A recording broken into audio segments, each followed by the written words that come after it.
Regarding the fact that I received an award, the only award for organic farming in the Saskatchewan Hall of Fame.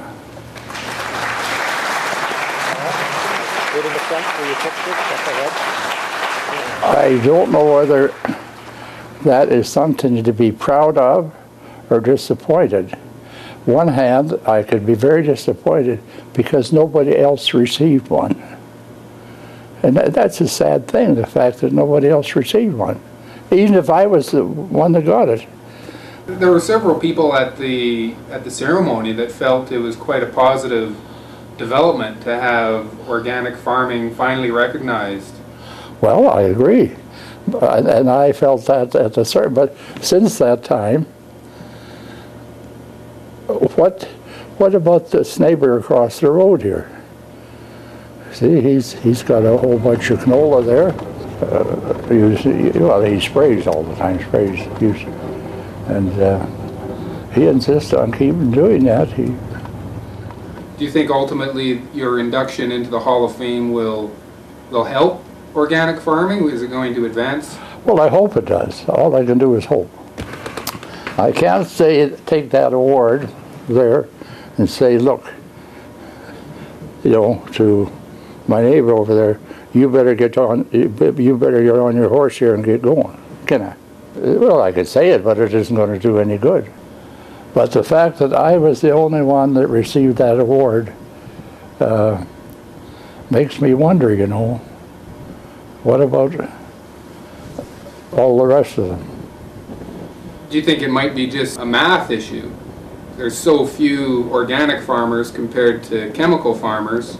There hasn't been a large pool of good people like yourself to draw from, maybe. Well, there has been quite a pool, but finally when it gets to recognizing somebody, we got down to one. And that makes me wonder. It's the slow change that we're still looking at. Well, if I was sure it was changing, I'd be happier. Are you hopeful? Do you think we'll ever get to the point where we're broken from chemical agriculture? I would like to be hopeful, but I can't say that I'm positively hopeful that we'll clean up the water supply.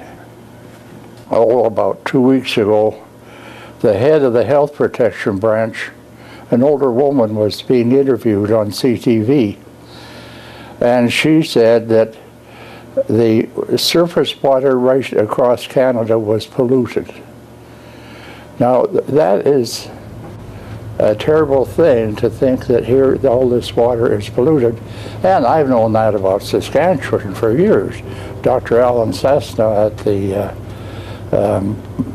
Saskatoon has said that all the surface water in Saskatchewan and 1/3 of the deep wells, the water is polluted. Well, how are we going to have a healthy population if we're going to have to use polluted water? But you see, I've got a book downstairs. In the year of 2000, the Environmental Committee of the House of Commons, which was an all-party committee, said that all farmers should be subsidized to quit using chemicals. Now that's 8 years ago. I haven't heard any more about it. I haven't heard one politician across Canada say this is what farmers should do, or this is what we're going to do to help them. I haven't heard it. I was in Cuba 5 years ago, and so here's this ox driver going down the field with the plow and the lines wrapped around the handle. And when he gets to the other end of the field, he speaks to the oxen in Spanish, and they turn around and go back the other way. And we should think a little bit about Cuba, because in '89, the Russian system collapsed.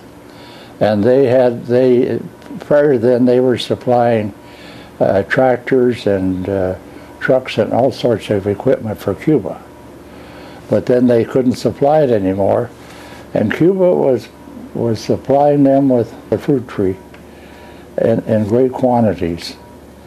And so that collapse of the Russian Empire put a whole different value on the products in Cuba. And that's when they switched back to plows and oxen and so forth. Do you think that we're going to need a similar emergency? You never know how these things may turn out. Here's a word I think you should have. And it's a Scottish word, and it's thrift. Now, what does thrift mean? It means you get along with less of the product. And if you get rid of the natural gas and the fertilizer, you're getting nitrogen out of the air, and so you're getting to be a thrifty person. So are you going to go for that Scottish word thrift? Where do you find the fire inside you to keep persisting, to be such a champion for the organic movement? Where do you get that motivation from? Mother Nature, I think, and environmental spirituality.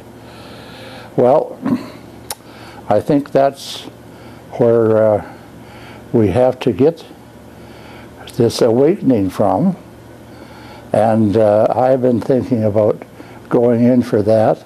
I do believe that Mother Nature was a powerful old girl, and she's going to do whatever she can for us if we let her. And that's what I'm thinking about, that I should have a look. What is Mother Nature doing for you right now? The spiritual relationship that we have to our world, to one another, to the land, is a deep motivator. And you know, people say Mother Earth, and the relationship of ourselves to the earth is so fundamental. We are part of it. We are co-creating the world that we live in. I have to work with Mother Nature to grow food, because she sets out a lot of guiding principles, of which a lot of them I don't get clear, but at the same time she sets out these guiding principles, and I know that I have to cooperate with Mother Nature to get whatever project on the farm, get it on the road so that it develops. The more I understand about the quality of what we're trying to grow. For example, one thing I think we need to know is what is the nutritional value of the weeds that are in my field, in your field, anybody else's field. And if we know the nutritional value in those weeds, we know whether we should bury them when it's harvest time and make a good worked down program. If we knew the nutritional value of the weeds, we could do a lot of things working with Mother Nature. I think she would like us to each have a book with all the qualities in there, but we don't have that.